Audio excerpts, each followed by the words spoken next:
தந்தையின் இன்று வரவேற்பது கல்பனா. சென்னையில் கோலாகலமாக தொடங்கிய ஃபார்முலா 4 கார் பந்தயம். மலையாள சினிமாவில் குவியும் பாலியல் புகார் குறித்து முதல் முறையாக மனம் திறந்த மோகன்லால் என பல்வேறு முக்கிய நிகழ்வுகள் அரங்கேறிய நாள் இன்று. சென்னையில் இன்று கோலாகலமாக தொடங்கியது ஃபார்முலா 4 கார் பந்தயம். அமைச்சர் உதயநிதி ஸ்டாலின் கொடியசைத்து தொடங்கி வைத்தார்.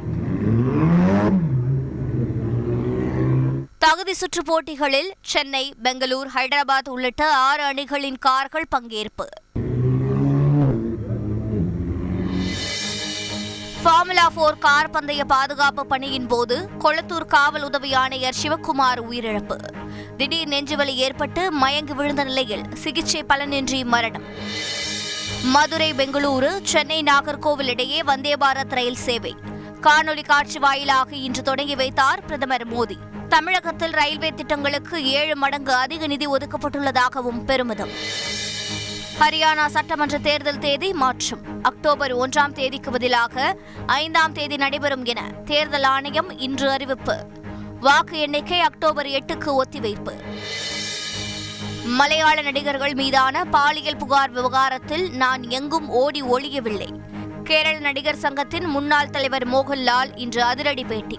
குற்றச்சாட்டுகளுக்கு நான் மட்டுமல்ல, ஒட்டுமொத்த மலையாள சினிமாவுமே பதிலளிக்க வேண்டும் எனவும் காட்டம். ஹேமா கமிட்டி அறிக்கை மலையாள சினிமாவையே தகர்த்து எறியும் வகையில் உள்ளது. 2 மாதங்களில் உண்மை வெளிச்சத்திற்கு வந்துவிடும் என்றும் மோகன்லால் திட்டவட்டம். அமெரிக்காவில் ஆப்பிள், கூகுள் நிறுவன அலுவலகங்களை நேரில் பார்வையிட்ட முதலமைச்சர் மு.க. ஸ்டாலின். தமிழகத்தில் AI தொழில்நுட்ப ஆய்வகங்களை அமைக்க கூகுள் நிறுவனத்துடன் புரிந்துணர்வு ஒப்பந்தம். சென்னையை அடுத்த பொத்தேரி, காட்டாங்குளத்தூர் பகுதிகளில் உள்ள விடுதிகளில் போலீசார் இன்று அதிரடி சோதனை. கஞ்சா, போதை மாத்திரைகள் பறிமுதல். கல்லூரி மாணவர்கள் உள்ளிட்ட 21 பேர் கைது.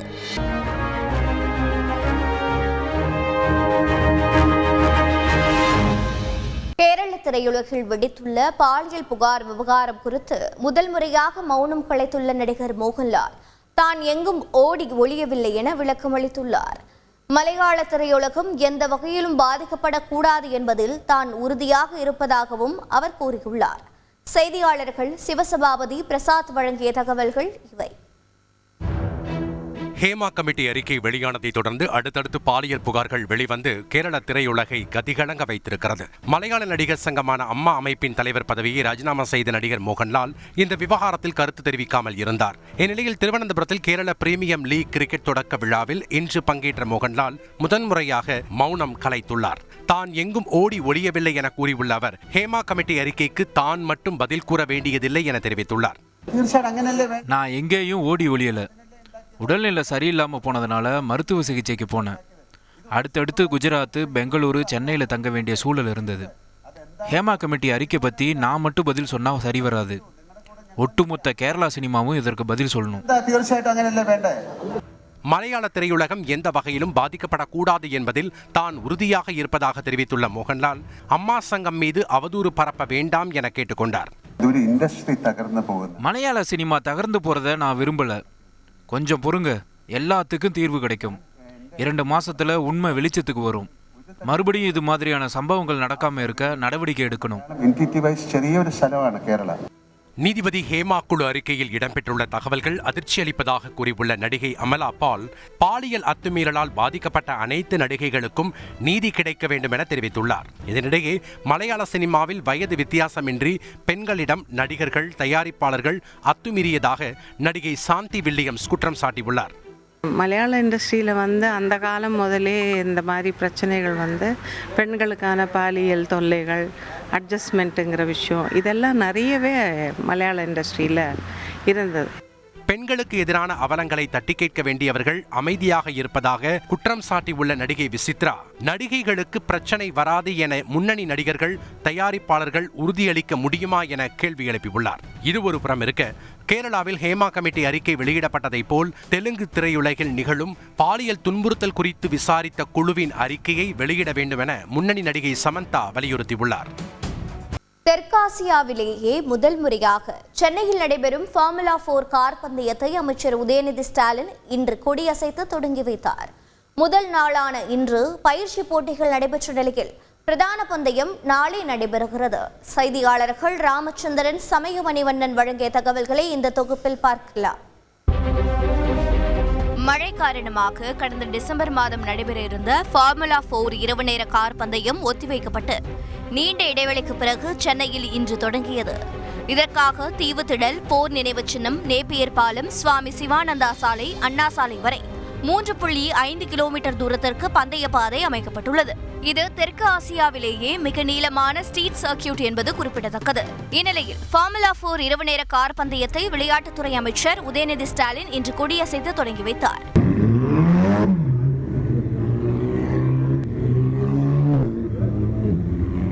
இரவு 7 மணிக்கு பயிற்சி சுற்றுகள் தொடங்கின. இதனைத் தொடர்ந்து தகுதி சுற்றுகள் நடைபெறுகிறது. பிரதான கார் பந்தயங்கள் இந்தியன் ரேசிங் லீக் மற்றும் F4 ஆகிய 2 பிரிவுகளாக நாளை நடைபெறுகின்றன.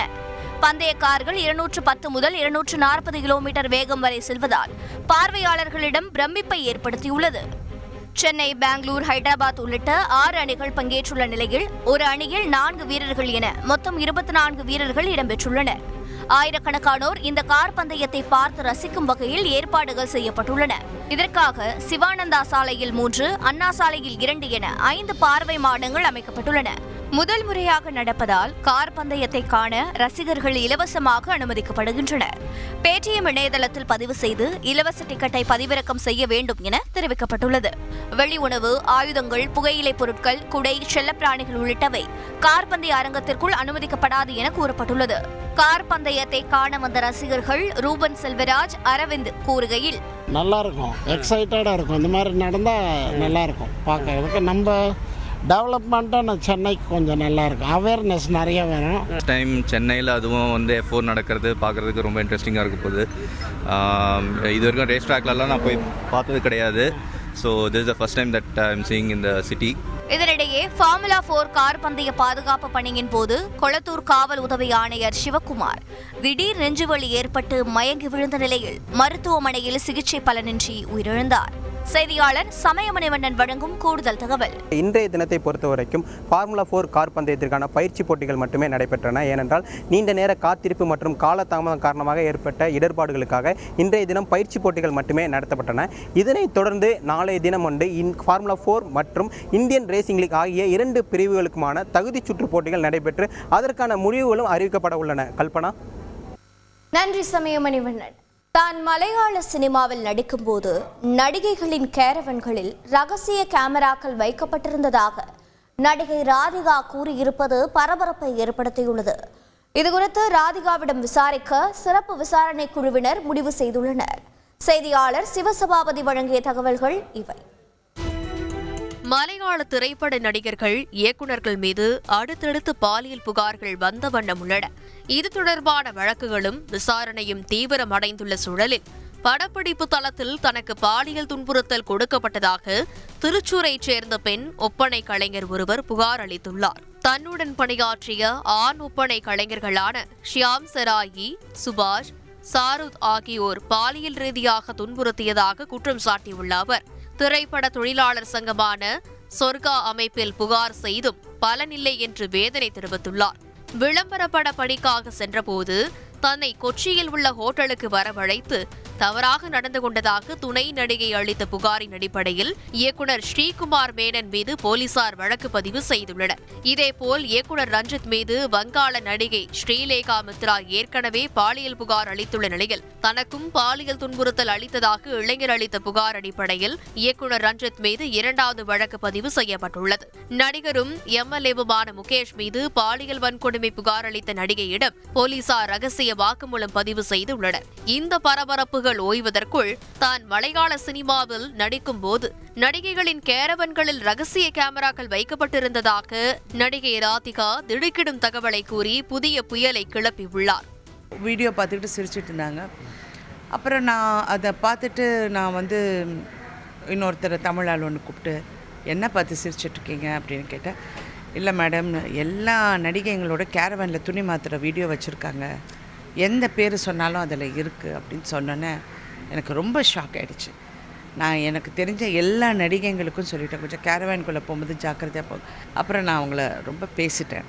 நான் இது இப்படி இருந்தால் எப்படி ஷூட்டிங் வருதுங்க அப்படி இப்படின்னு சொல்லி அவங்க அது அப்படி ஒரு மாதிரி அது அந்த ஷூட்டிங் முடிகிற டைம் அது படம் அதோட நான் அந்த ஊர் நான் அங்கே இல்லையே, நான் வந்துட்டேன். நடிகைகளுக்கு பாதுகாப்பு அளிக்க பெரிய நடிகர்கள் முன்வர வேண்டும் என வலியுறுத்தியுள்ள நடிகை ராதிகா, தமிழ் சினிமா நடிகைகளை விமர்சித்த யூடியூபரை அடிக்க விஷாலுக்கு தைரியம் இருக்கிறதா என கேள்வி எழுப்பியுள்ளார். நான் சொல்கிறேன், அந்த ஆளை விஷாலுக்கு தைரியம் இருந்தால் போய் செருப்பால் அடிக்கட்டும். அவர் என்ன ஜெனரல் செக்ரட்டரி தானே, போய் அடிக்கட்டும். தைரியம் இருந்தால் போ. ஆனால் கேரவன் ரகசிய கேமரா விவகாரத்தை முன்பே ஏன் வெளிப்படுத்தவில்லை என ராதிகாவுக்கு கேள்வி எழுப்பியுள்ள மலையாள நடிகை பாக்கியலட்சுமி, வேறு பெண்களுக்கு நிகழ்ந்த சம்பவமாக கருதி இதை மறைத்திருந்தால் அது சரியல்ல என குறிப்பிட்டுள்ளார். செய்தியாளர் சிவசபாபதி வழங்கும் கூடுதல் தகவல். ஹேமா கமிட்டி அறிக்கைக்கு பின்பு பாலியல் தொடர்பாக பல புகார்கள் கொடுக்கப்பட்டுள்ளது. அதை விசாரிப்பதற்காக தனி குழு அமைக்கப்பட்டுள்ளது. அந்த குழு ராதிகா சரத்குமார் அவர்களிடம் விரைவில் விசாரணை நடத்த உள்ளதாக திட்டமிட்டுள்ளார்கள். கல்பனா.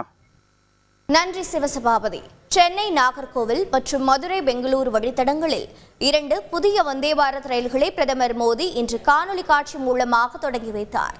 இதுகுறித்து அப்பகுதியைச் சேர்ந்த பயணிகளின் கருத்துக்களை கேட்டறிந்தோம். தகவல்களை விவரிக்கின்றனர் செய்தியாளர்கள் பிரபு மற்றும் ரமேஷ்குமார்.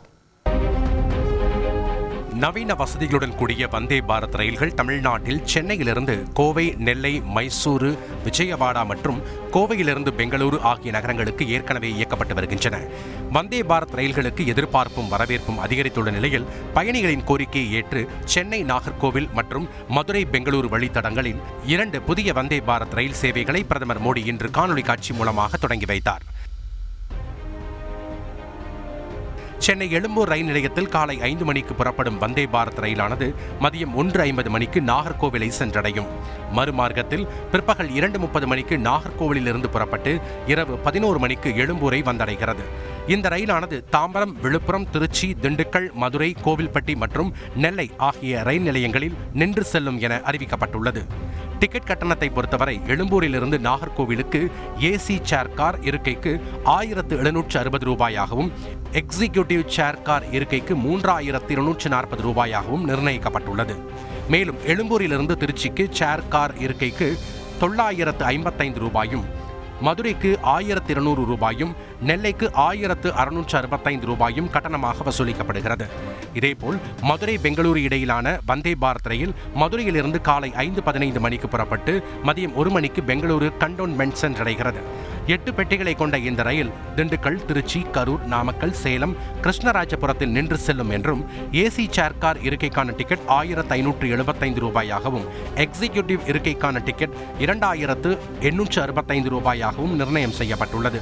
வந்தே பாரத் ரயில் சேவை தொடங்கப்பட்டுள்ளது குறித்து மதுரையைச் சேர்ந்த செல்வகுமார் ஜெயச்சந்திரனிடம் பேசினோம். 8 மணி நேரத்தில் போகிறது 6 மணி நேரத்தில் போகுது. அது மக்களுக்கு ரொம்ப பெனிஃபிட்டாக இருக்குது. ஆனால் கொஞ்சம் அமௌண்ட் கொஞ்சம் கூட தான் இது ட்ரெயினில். அதை கொஞ்சம் குறைச்சி விட்டாங்கன்னா இன்னும் மக்களுக்கு இன்னும் ரொம்ப சேவையாக இருக்கும்.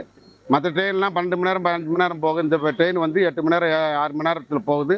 அது ஐடி கம்பெனிக்கு வேலைக்கு போறவங்களுக்கெல்லாம் ஈஸியா இருக்குது. முன்னதாக வந்தே பாரத் ரயில் தொடக்க விழாவில் பேசிய பிரதமர் மோடி, தமிழ்நாட்டில் ரயில்வே திட்டங்களுக்கு இந்த ஆண்டு மத்திய பட்ஜெட்டில் ஒதுக்கப்பட்ட தொகை முந்தைய ஆட்சியை காட்டிலும் 7 மடங்கு அதிகம் என்றார். தமிழ்நாட்டில் ரயில்வே திட்டங்களை செயல்படுத்த இந்த ஆண்டு பட்ஜெட்டில் 6000 கோடிக்கு மேலே ஒதுக்கீடு செஞ்சுருக்கோம்.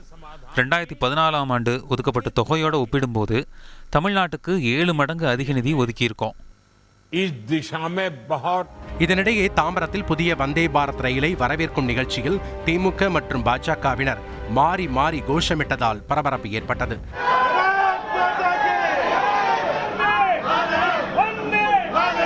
செய்தியாளர் ரமேஷ்குமார் வழங்கும் கூடுதல் தகவல். அதிகரித்து வரும் தேவை மற்றும் வெற்றியை கருத்தில் கொண்டு விரைவில் உறங்கும் வகையிலான வந்தே பாரத் ஸ்லீப்பர் வகை ரயில்களையும் அதேபோல நகர்ப்புறங்களில் போக்குவரத்து நெரிசலை குறைக்கின்ற வகையில் வந்தே பாரத் மெட்ரோ ரயில் சேவையும் மத்திய அரசு விரைவில் துவக்க இருக்கிறது. கல்பனா. நன்றி ரமேஷ்குமார். சென்னை அடுத்த பொத்தேரியில் தனியார் பல்கலைக்கழகத்தை சுற்றியுள்ள தங்கும் விடுதிகளில் போலீசார் நடத்திய அதிரடி சோதனையில் போதைப் பொருட்கள் பறிமுதல் செய்யப்பட்டது அதிர்ச்சியை ஏற்படுத்தியுள்ளது. இந்த சம்பவத்தின் பின்னணி குறித்து செய்தியாளர் நவீன் வழங்கிய தகவல்களை இந்த தொகுப்பில் பார்க்கலாம். பொத்தேரி பகுதியில் போதைப் பொருட்கள் புழக்கம் அதிக அளவில் இருப்பதாக போலீசாருக்கு தொடர்ச்சியாக புகார்கள் வந்தன. இதன் அடிப்படையில் அங்குள்ள தனியார் பல்கலைக்கழக மாணவர்கள் தங்கியுள்ள இடங்களில் அதிரடி சோதனை மேற்கொள்வதற்காக நூற்றுக்கணக்கான போலீசார் இன்று சாறை சாறையாக சென்றது பரபரப்பை ஏற்படுத்தியது.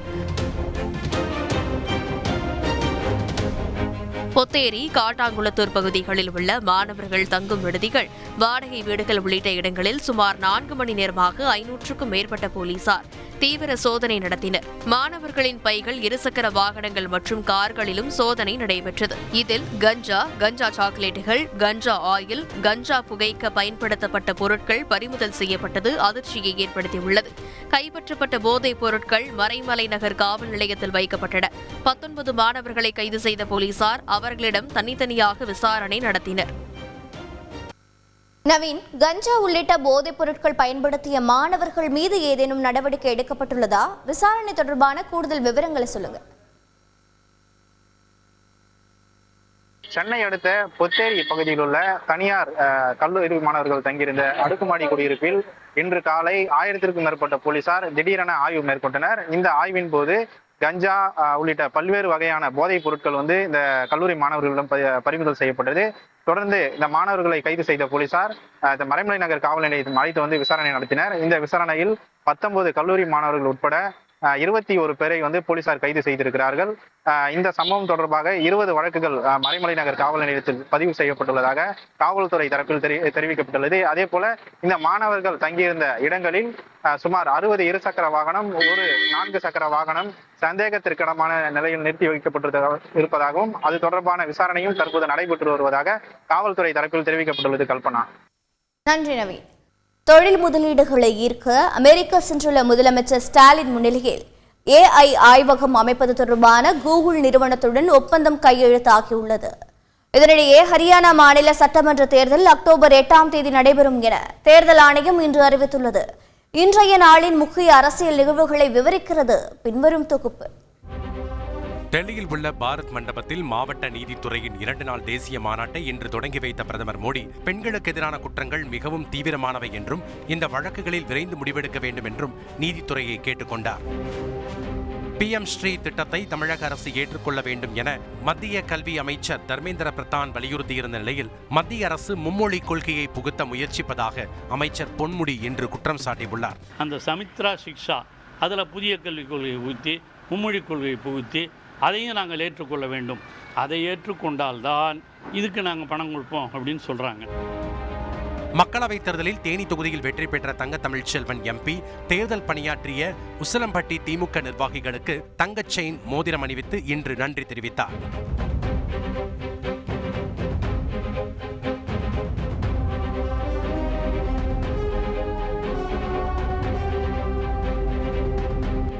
விக்கிரவாண்டி இடைத்தேர்தல் பிரச்சாரத்தில் குறிப்பிட்ட சமூகத்தை அவதூறாக பேசியதாக நாம் தமிழர் கட்சியின் தலைமை ஒருங்கிணைப்பாளர் சீமான் மீது SC/ST வன்கொடுமை தடுப்புச் சட்டத்தின் கீழ் சென்னை பட்டாபிராம் போலீசார் இன்று வழக்கு பதிவு செய்துள்ளனர்.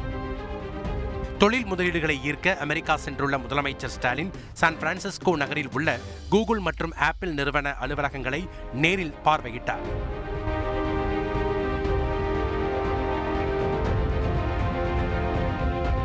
அப்போது தமிழகத்தில் கூகுள் நிறுவனம் மூலம் AI தொழில்நுட்ப ஆய்வகங்களை அமைக்க ஒப்பந்தம் கையெழுத்தானது. மலேசியாவில் சாலையோரத்தில் திடீரென ஏற்பட்ட பள்ளத்தில் விழுந்த இந்திய பெண் 8 நாட்கள் கடந்தும் மீட்கப்படாதது அதிர்ச்சியை ஏற்படுத்தியுள்ளது. மலேசியாவின் கோலாலம்பூருக்கு ஆந்திராவிலிருந்து விஜயலட்சுமி என்பவர் குடும்பத்துடன் சுற்றுலா சென்றார். கடந்த 23ஆம் தேதி சாலை ஓரத்தில் நடந்து சென்றபோது திடீரென ஏற்பட்ட பள்ளத்தில் விஜயலட்சுமி தவறி விழுந்தார்.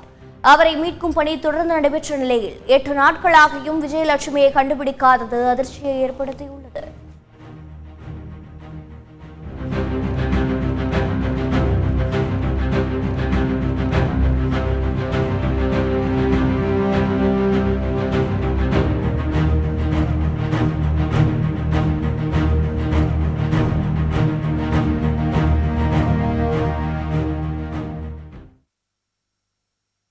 இந்நிலையில் விஜயலட்சுமியை இழந்து அவரது குடும்பத்தினர் மலேசியாவில் தவித்து வரும் நிலையில் அவர்களுக்கான விசா மேலும் 1 மாதத்திற்கு நீட்டிக்கப்பட்டுள்ளது. நேயர்களே, இத்துடன் இன்று நிறைவு பெறுகிறது. மீண்டும் நாளை சந்திப்போம். நன்றி, வணக்கம்.